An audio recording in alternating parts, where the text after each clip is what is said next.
Hi friends, அனைவருக்கும் வணக்கம் and welcome to BGM goat farm. எல்லோரும் எப்படி இருக்கீங்க? நல்லா இருக்கீங்களா? இன்றைக்கி வந்து நம்ம ஆட்டு பண்ணையில் ஒரு ஆட்டுக்கு வந்துங்க ஃபிக்ஸ் வந்துடுச்சு. அதை தான் வந்து இந்த வீடியோ ஃபுல்லாக கவர் பண்ணியிருக்கேன். அதுக்கு வந்து நாங்கள் என்னென்ன பண்ணுறோம், அது எப்படி சரியாச்சா சரியாகலையா அப்படிங்கிறத இந்த வீடியோ ஸ்கிப் பண்ணாமல் ஃபுல்லாக பாருங்கள்.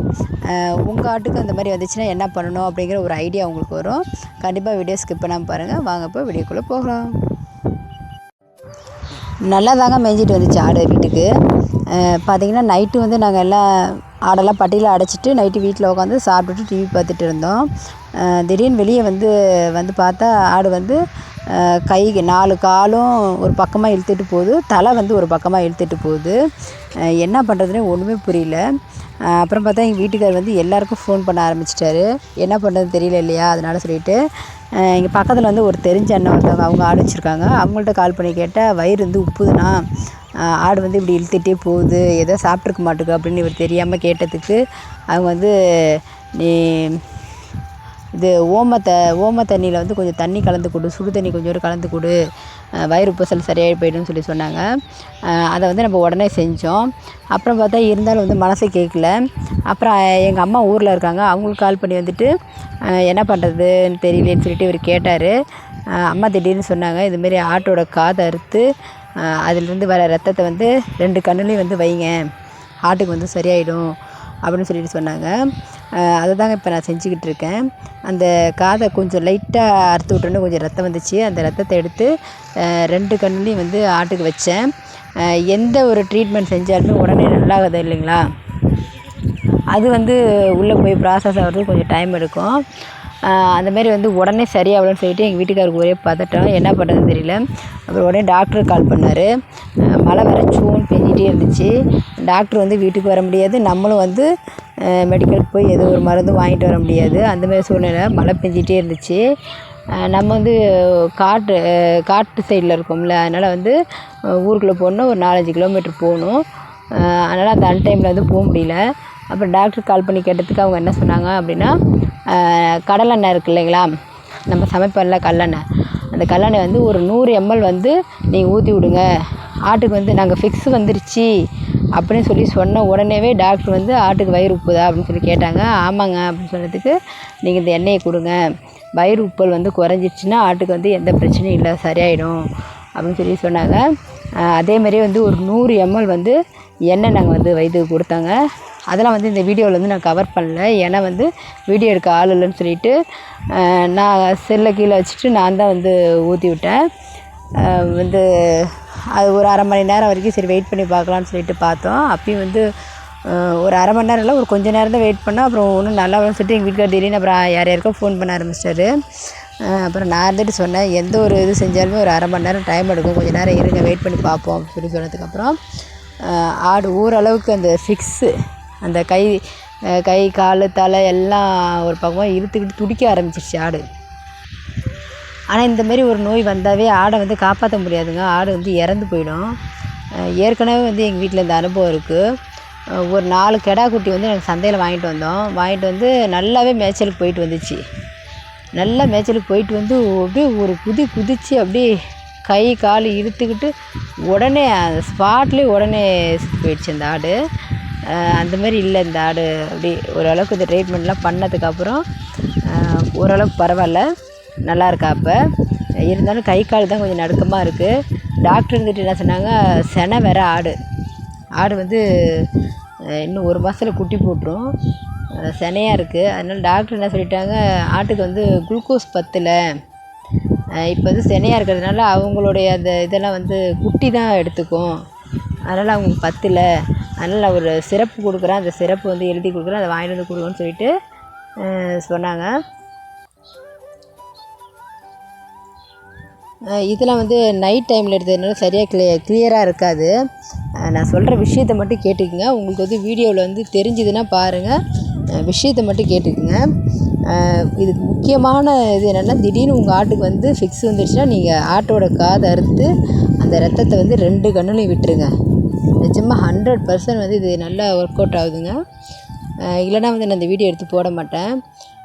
ஓரளவுக்கு பாருங்கள் ஆடு அப்படியே தெளிஞ்சு அந்த கத்தியை கூட, ஏன்னா நம்மளுக்கே ஒரு மனுஷனுக்கே வந்து ஃபிக்ஸ் வந்துடுச்சுன்னா நம்ம என்ன பண்ணுவோம், அந்த இரும்பை கையில் கொடுப்போம்ல, அந்தமாரி கத்தியை நான் என்ன பண்ணிட்டேன் பக்கத்துலேயே வச்சுட்டேன். அவங்களோட அந்த கால் வந்து அதில் டச் ஆகிற மாரி வச்சு அழுத்தி ரொம்ப நேரம் பிடிச்சிட்டே இருந்தேன். அப்புறம் இருந்தாலும் சரி எதுக்கும் ஒப்புமேன்னு சொல்லிட்டு வச்சுட்டேன் நான். அதனால் க்யூர் ஆகுமா என்னன்னு தெரியல. இதெல்லாம் ஒரு என்ன சொல்கிறது தெரியல. சரி ஒரு நம்பிக்கைக்காக கத்தியும் பக்கத்துலேயே வச்சுட்டேன். ஓரளவுக்கு ஆடு அப்படியே கொஞ்சம் க்யூர் ஆகிடுச்சு. இருந்தாலும் கால் ஏன்னா வயிற்றில் வந்து அவங்களுக்கு வெயிட் இருக்கிறதுனால கால் பலமாக நிற்க முடியல. அதனால் நாங்களாகவே அந்த எண்ணெய் கொடுத்ததுனால அங்கே எறும்பு வந்துருச்சுன்னு சொல்லிட்டு கொஞ்சம் பெரட்டி நாங்களாகவே போட்டோம். ஒரு இடத்துல போட்டுட்டு தலை நிற்கலையா, ஆடிக்கிட்டே இருந்துச்சு. அதனால் அந்த கேன் ஒன்று எடுத்து பக்கத்தில் வச்சேன். சரி தலையை அதில் சாய்ச்சிக்கும் அப்படின்னு சொல்லிட்டு. இருந்தாலும் அதுவுமே அதுக்கு பத்தலை. அப்புறம் கொஞ்ச நேரம் கழிச்சு என்ன பண்ணேன், பக்கத்தில் அந்த மூட்டையை இழுத்து நான் விட்டுட்டேன். சரி சாய்ஞ்சி படுத்துக்கிட்டோம் அப்படின்னு சொல்லிட்டு. ஆட்டுக்குமே கொஞ்சம் வயசாகிடுச்சிங்க.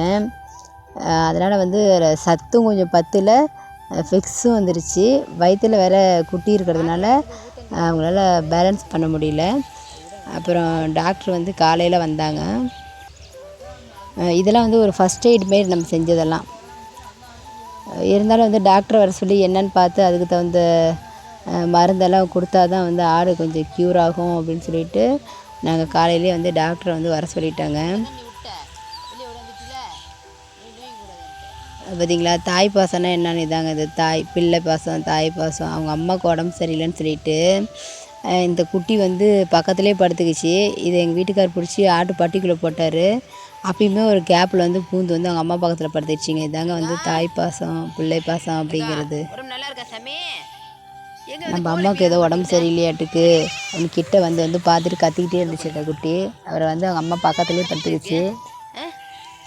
அதை பார்க்கும்போது எனக்கே ஒரு மாதிரி கஷ்டமாயிடுச்சிங்க. இது வந்து மறுநாளுங்க. மறுநாள் ஓரளவுக்கு ஆடு கொஞ்சம் தெளிவாயிடுச்சு. டாக்டர் வந்து காலையில் வந்தாங்க. இது மறுநாள் காலையில் எடுத்த வீடியோ இது. வயிறு உப்பசல்லாம் கொஞ்சம் கம்மியாக இருந்துச்சு. யூரின் போயிருந்தாங்க, புழுக்கையும் போட்டிருந்தாங்க. அதனால் வந்து ஆட்டுக்கு எந்த பிரச்சனையும் இல்லை அப்படின்னு சொல்லிட்டு எனக்கே ஒரு மாதிரி தைரியமாயிடுச்சு. இவர் இந்த குட்டி இங்கேயே நிற்கிது பாருங்க.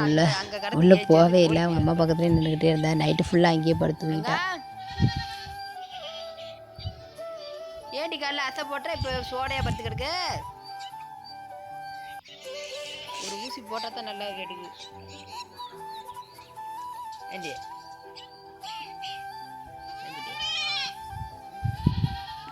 நிஜமாலுமே நைட்டே வந்து இறந்து போயிருந்தாங்கன்னு நினச்சேன். எனக்கு நம்பிக்கையே இல்லை. ஏன்னா ஃபிக்ஸ் வந்துடுச்சுன்னா கண்டிப்பாக அந்த ஆடு வந்து பிழைக்கிறதுக்கு வாய்ப்பே இல்லை, உடனே செத்துரும். இருந்தாலும் வந்து பரவாயில்ல, இந்த வைத்தியம்லாம் நல்லாவே கேட்குது. யாருக்காச்சும் யூஸ்ஃபுல்லாக இருக்கும். கண்டிப்பாக இது வந்து உங்களுக்கு யூஸ்ஃபுல்லாக இல்லைனாலும் ஷேர் பண்ணி விடுங்க, வேறு யாருக்காவது கூட யூஸ்ஃபுல்லாக இருக்கும். நீங்கள் வந்து என்னென்னா ஆட்டோட காதறுத்து கண்ணில் விட்டுருங்க. இல்லைன்னா அதுவும் செய்யுங்க. எண்ணெய் கொஞ்சோண்டு, ஏன்னா ஃபிக்ஸ் வந்தாவே வயிறு உப்பும் போல். அதனால் எண்ணெய் கொஞ்சோண்டு கல்லெண்ணெய் வந்து கொஞ்சம் ஒரு 100 ml வந்து ஊற்றி விட்டுருங்க. இது வந்து டாக்டர் சொன்னது. காலையில் பாருங்கள் டாக்டர் வந்துட்டாங்க.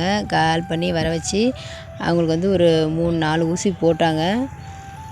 போட்டதுக்கப்புறம் ஒரு சிரப்பு வந்து ஒன்று எழுதி தரேன், ஏன்னா சத்து பத்தில் கால் நிற்க மாட்டேங்குது, சிரப்பு வந்து ஒன்று எழுதி தரேன், அதை கொடுங்க அப்படின்னு சொல்லிட்டு சொன்னாங்க.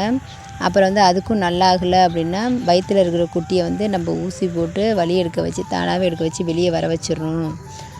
அப்போ தான் வந்து அந்த ஆட்டுக்கு கொஞ்சம் ஸ்ட்ரென்த்து வரும் அப்படின்னு சொல்லி சொன்னாங்க.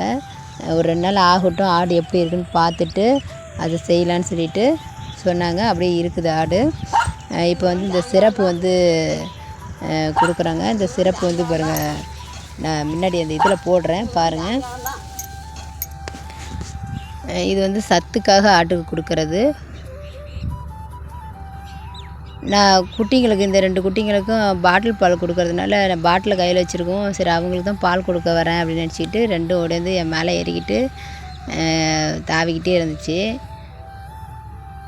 அப்புறம் ஆட்டுக்கு ஒரு வழியாக 50 ml ஒரு நேரத்துக்கு 50 ml கொடுக்கணும். 3 நேரம், ஒரு நாளைக்கு 3 நேரமும் கொடுக்கணும். இது மாதிரி வந்து அந்த பாட்டிலில் உள்ள மருந்து தீர்ற வரைக்கும் கொடுக்கணும்னு சொல்லிட்டாங்க. அது வந்து 600 ml. அது இது படுத்திருந்த ஆடு தாங்க. எறும்பு வந்துட்டுன்னு சொல்லிட்டு எறும்பு சாப்பீஸில் கோடெலாம் போட்டிருந்தேன். எந்திரிச்சு போய் அந்த இடத்துல யூரின் போயிட்டு அப்படியே நகண்டு அப்படியே நடந்து அவளாவே நடக்க ஆரம்பிச்சிட்டா பாருங்க. நடந்து இங்கே வந்துட்டா. எங்கடா பாருங்க மேய்ச்சலுக்கு போகலாம் இருக்கடி கத்துவீங்க. அப்படி தத்தக்கா நடக்குதுங்க. ஓரளவுக்கு ஆடு க்யூர் ஆகிடுச்சு. நைட்டு எப்படி இருந்துச்சுன்னு நீங்கள் வீடியோவில் பார்த்துருப்பீங்க, நைட் எடுத்த வீடியோவில். இப்போ அப்படியே ஓரளவுக்கு க்யூர் ஆகிடுச்சு. அப்படியே வராங்க மேய்ச்சலுக்கு. இப்போ தான் இப்படியே சரியாயிடுந்தாங்க நினைக்கிறேன். நான் வந்து காலில் பலம்தான் பத்தலை, எங்கே போகிறீங்க ஸ்ட்ரென்த் இல்லை காலில். அந்த சிறப்பு கொடுத்துக்கிட்டே இருக்கோம், நல்லாயிடுன்ற நம்பிக்கை எனக்கு கண்டிப்பாக இருக்குது. சீக்கிரமாக சரியாகி வரணும். ஏன்னா சென ஆடு அது இறந்துருச்சுன்னா அதோட போகாது, அதோட இன்னும் 2 குட்டியும் சேர்ந்து போயிடும். ஏன்னா இவ எப்போதுமே 2 குட்டி போடுவான். படுத்துக்க அப்படியே. இது வந்து அடுத்த நாளுங்க ஓரளவுக்கு இறை எடுக்க ஆரம்பிச்சிருச்சு.